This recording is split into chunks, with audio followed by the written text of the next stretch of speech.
Greenville is a city in East Tennessee, and it's got a lot of historical buildings. So just kind of want to show you a few of them. You can see them in the background. A lot of history here. Andrew Johnson was from this area. I think he was the very first president to ever be impeached. And everything is named Andrew Johnson. Across the street from us, we got the Andrew Johnson Bank. I think we might be standing on Andrew Johnson Street. There's his home is here. There's so much here.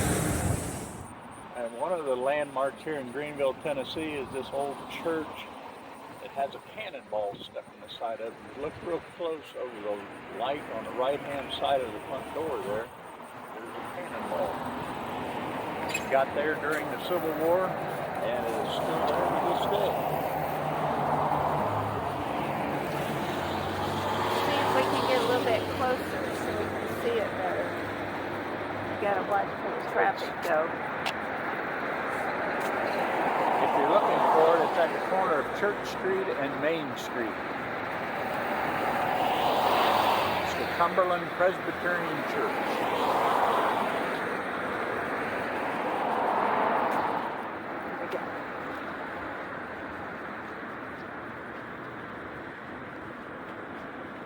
I think you can see it pretty good right now. It's just stuck right in there. Dave's all about historical markers. He loves to check them all out everywhere we go. So now he's checking out one about the Greenville Cumberland Presbyterian Church. Greenville is a pretty historic city in eastern Tennessee. So I'll let him tell you all about it later.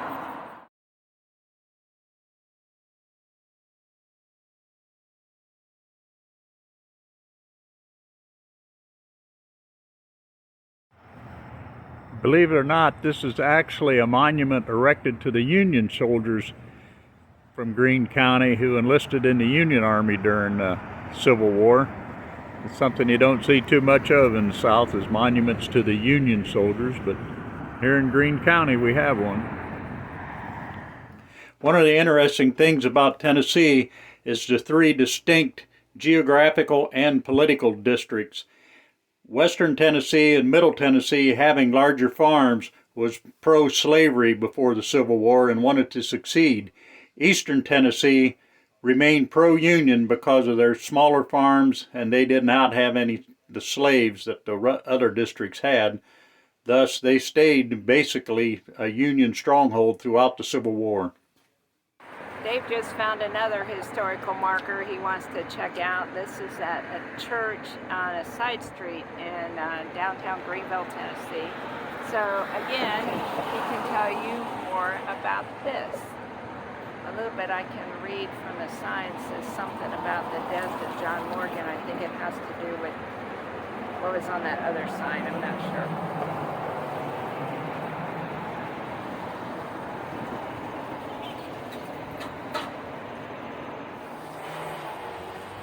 Well, Dave just discovered a couple more historical markers. There's one on each corner. Let's see which way he goes first.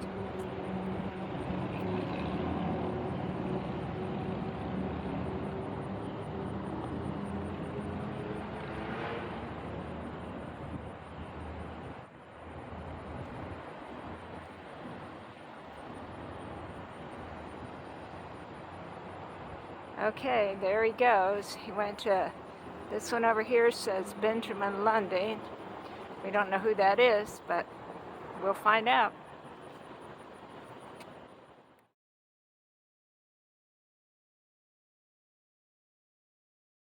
All right, he's going towards the second one now.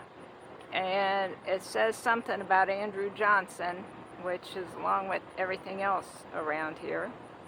Don't know what this building is. Well, I can see in the sign above the arched door over there, Greenville Public School. I seriously doubt it's being used for a school now, but we'll find out.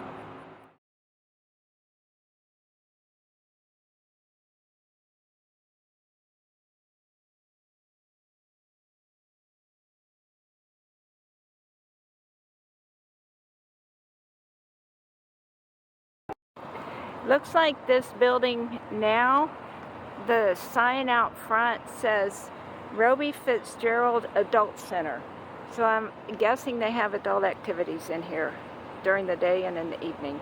I don't believe it's a place where they stay over.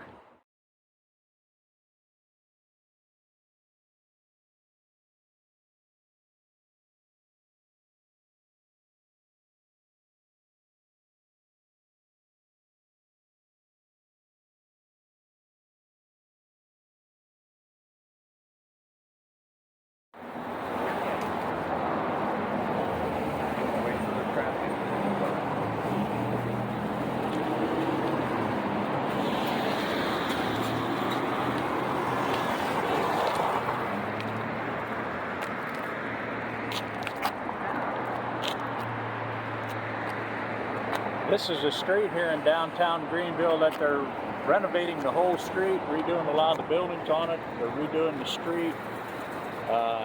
It's right by the old Greenville courthouse. It runs right off of Main Street in both directions. If you spin the camera around, you can see where it goes on the other side.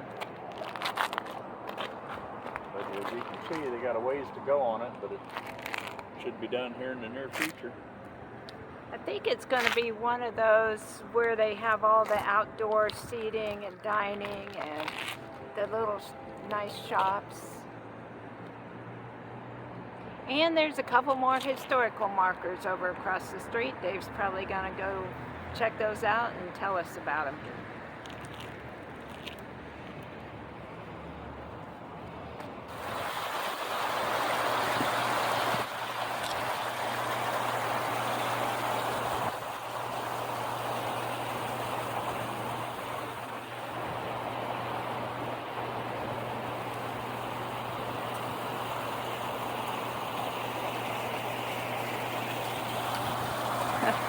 Look what we found walking down the end of the street that's under construction.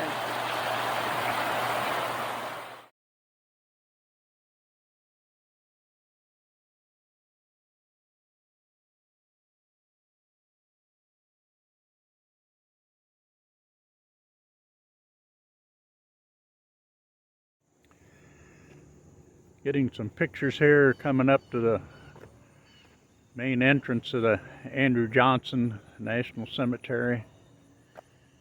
Try to pan up the hill here and see the memorial at the top and the flag and everything.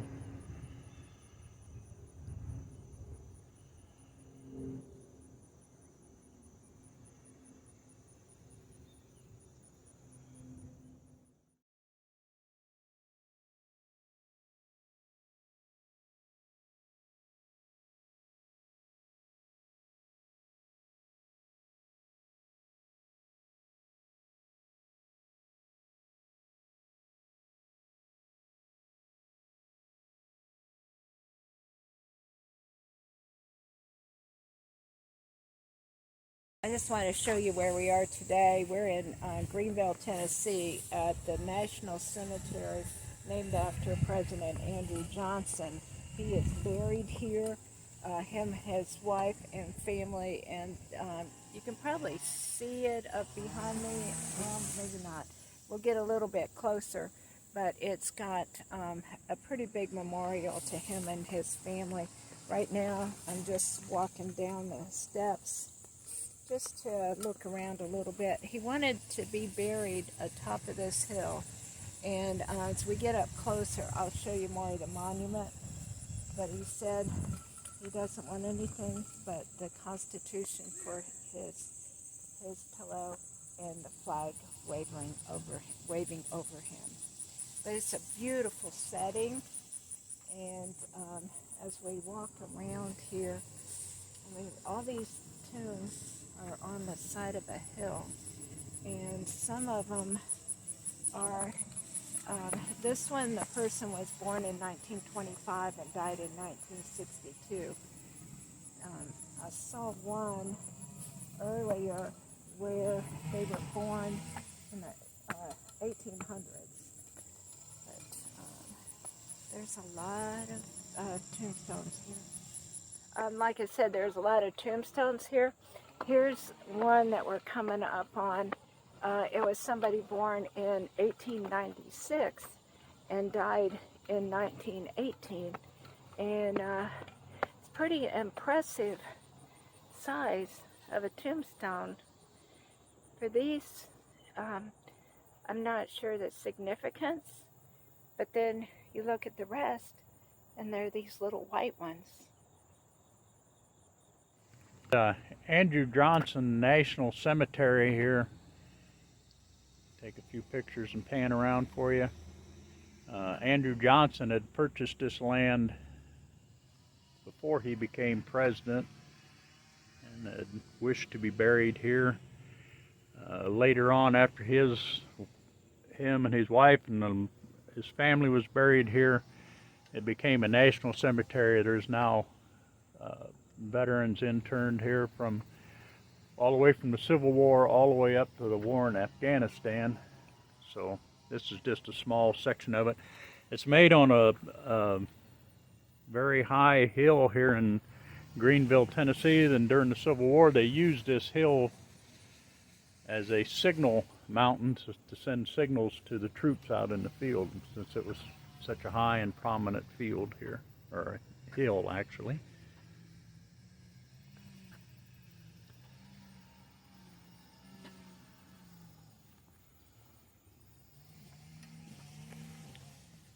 Go up the stairs here and I'll show you the monument up past these trees here.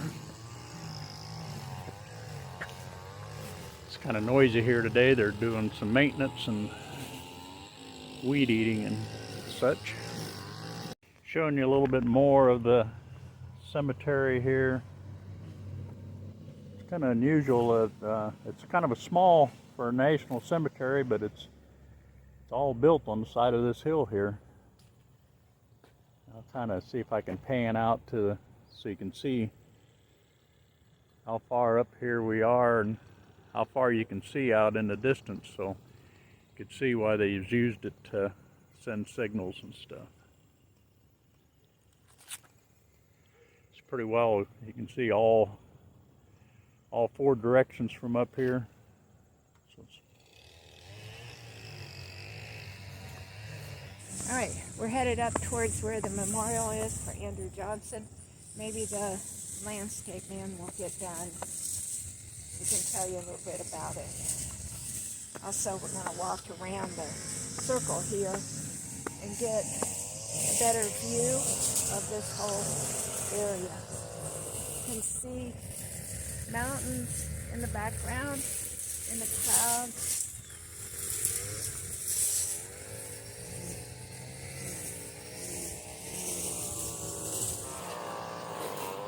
Looking down over the white tombstones, very impressive.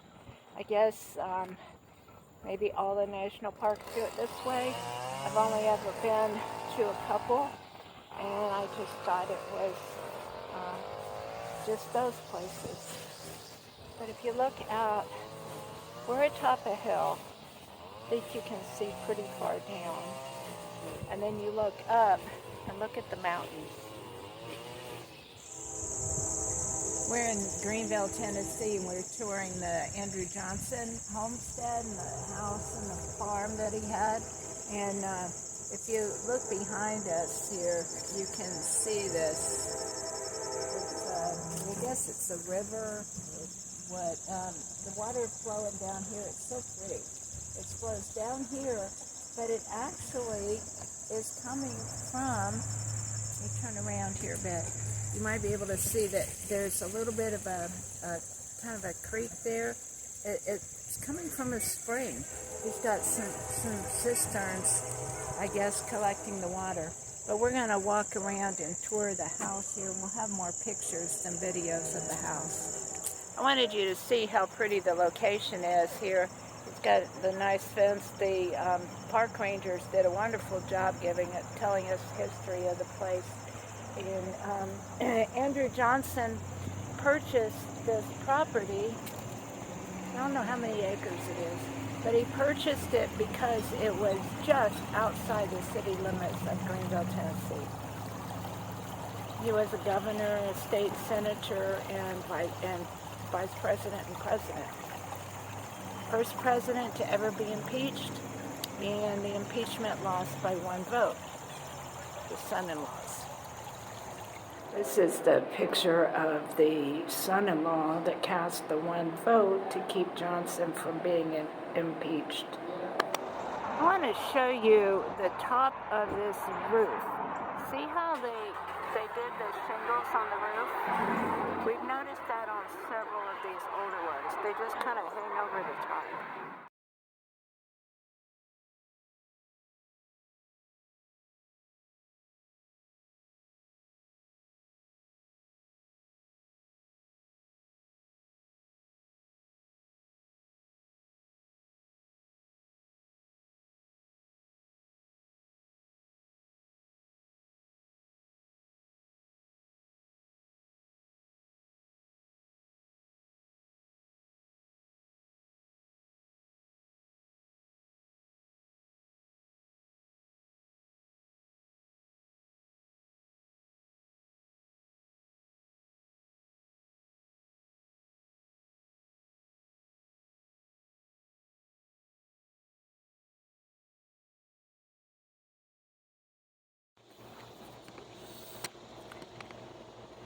This is the visitor center at the Andrew Johnson historical site, and we're going to walk across the street that's under a lot of repair and look at the house, his original house. Try to get a better view.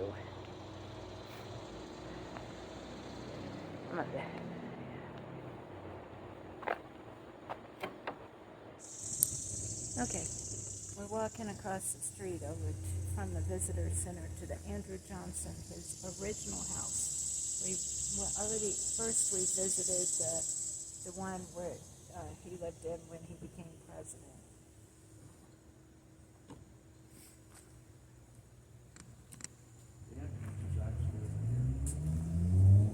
Okay, all right, I guess we're going this way.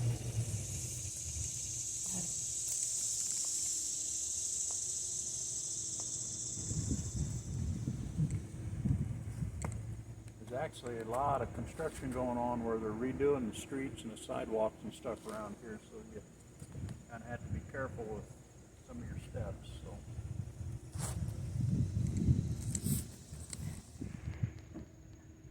This is Johnson's early house. It's located directly across from the visitor center, and it depicts his life before the presidency. The other house that we showed is basically the house he lived in right before he became president and then after he was president. Over in the historic site visitor center is where they reconstructed or moved his tailor shop, which was right in this area as well. They always had nice big front porches, rocking chairs. Imagine, since no air conditioning, they sat outside a lot.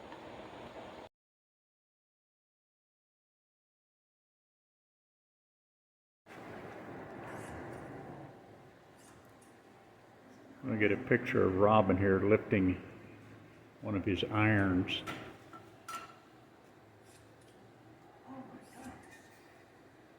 Robin attempting to lift this iron. Got it off the...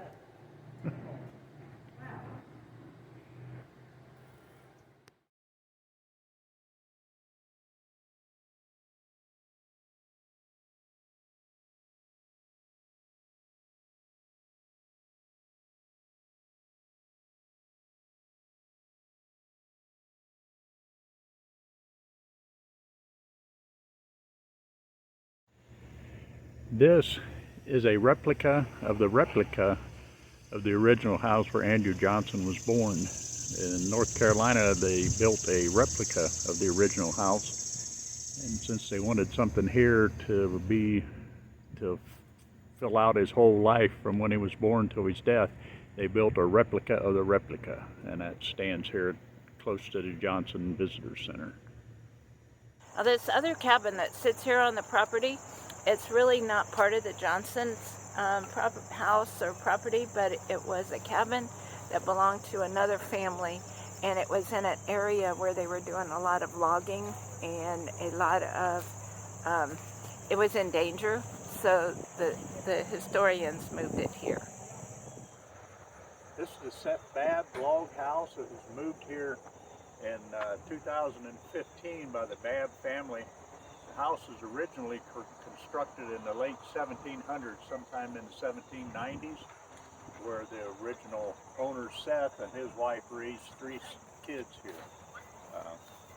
It had sat on their property for all those years, and like I say, in 2015 the family decided to preserve it, and it was kind of in the way where it was, so they moved it here to become a historical marker. Pretty interesting. Seth's father actually fought in the Revolutionary War and was witness to the surrender of Cornwallis. So a lot of history can be taken back from this house here.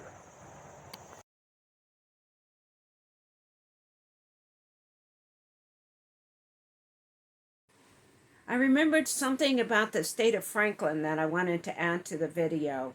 We showed the historical marker in the video and then the replica of the Capitol building.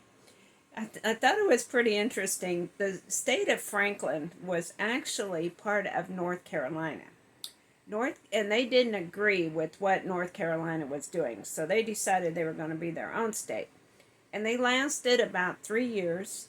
They ran out of money, so they went back to North Carolina, and then North Carolina ended up selling them to Tennessee. And so their state was dissolved. Then they became part of the Tennessee state. So I thought it was pretty cool. Now, our next few videos are going to be about some more of our tour in East Tennessee. We went to Dollywood, we went to Pigeon Forge, Cades Cove, so we'll be showing you some of those in the next few videos.